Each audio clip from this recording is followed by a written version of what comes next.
এই পাঁচটি জিনিসই আপনার ইমানকে করে ফেলছে দুর্বল থেকে দুর্বলতর।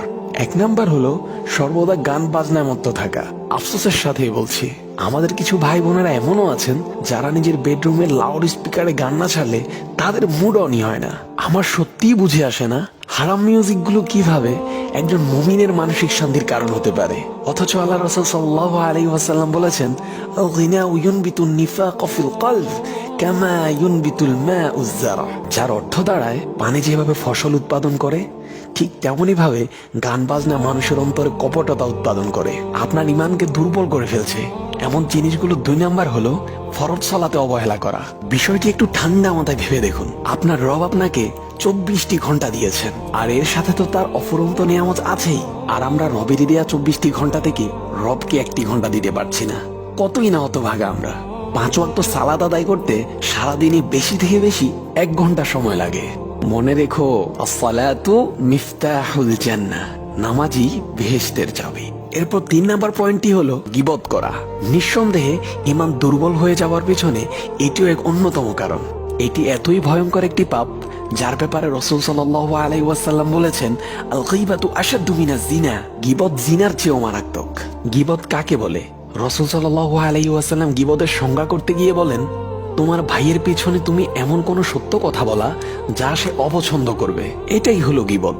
আর যদি মিথ্যা বলো তা অপবাদ, যার পরিণতি গীবতের চাইতেও ভয়ঙ্কর। গীবতের সংজ্ঞাটি যদি আপনার বুঝে না আসে, তাহলে সংজ্ঞাটি আবারও শোনার অনুরোধ রইল। কারণ আমরা অনেকেই আছি যারা না বুঝে গীবত করে ফেলি, অর্থাৎ মৃত ভাইয়ের মাংস খেয়ে ফেলি। নাউযু বিল্লাহি মিন যালিক। 4 নাম্বার যে পয়েন্টটি আপনার ইমানকে দুর্বল করে ফেলছে তা হলো জ্ঞান অনুসন্ধান না করা, অর্থাৎ ধর্মীয় জ্ঞান অর্জন না করা। ধর্মীয় জ্ঞানের গুরুত্ব বর্ণনা করতে গিয়ে রাসূল সাল্লাল্লাহু আলাইহি ওয়াসাল্লাম বলেন, আল আলিমু আশাদ্দু আলাইশ শাইতানি মিন আলফি আবিদিন। একজন আলেমকে পথভ্রষ্ট করা শয়তানের জন্য জ্ঞানহীন 1000 ইবাদতকারীকে পথভ্রষ্ট করার চেয়েও বেশি কষ্টকর। খুব আফসোসের সাথে বলতে হয়, A+ পাওয়ার জন্য আমরা হাজার হাজার টাকা খরচ করে ছেলে মেয়েকে ডেইলি 4-5টা করে কোচিং করাতে পারি, কিন্তু কোরআন শেখানোর সামর্থ্য আমাদের থাকে না। তখন আমরা মিসকিন হয়ে যাই। 5 নাম্বার যে বিষয়টি আপনার ইমানকে দুর্বল করে দিচ্ছে তা হলো সময়ের অপচয় করা।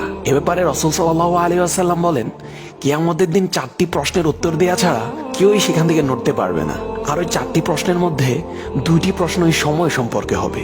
1 নাম্বার হলো তোমার জীবনকে তুমি কিসে ব্যয় করেছো, এবং দ্বিতীয় প্রশ্নটি হলো তোমার যৌবনকে তুমি কি কাজে ব্যয় করেছো। পারবেন তো এই 2টি প্রশ্নের উত্তর রবকে একদম ঠিকঠাক ভাবে বুঝিয়ে দিতে?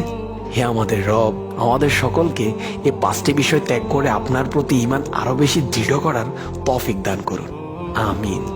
আজও আপনার জন্য একটি ইসলামিক অসাধারণ প্রশ্ন নিয়ে এসেছি। সঠিক উত্তরদাতা পেয়ে যাবেন আমার পক্ষ থেকে তারাডিতে ফ্রি প্রমোট। প্রশ্নটি হলো, রাসূল সাল্লাল্লাহু আলাইহি ওয়াসাল্লামের মেয়ে হযরত ফাতেমা রাদিয়াল্লাহু তাআলা আনহা আমাদের কি হবেন? 4টি অপশন দিয়ে দিচ্ছি। 1 নাম্বার খালা, 2 নাম্বার মা, 3 নাম্বার বোন, 4 নাম্বার দাদি। সঠিক উত্তরটি জানা থাকলে দেরি কিসের? কমেন্ট বক্সে এখনই লিখে ফেলুন।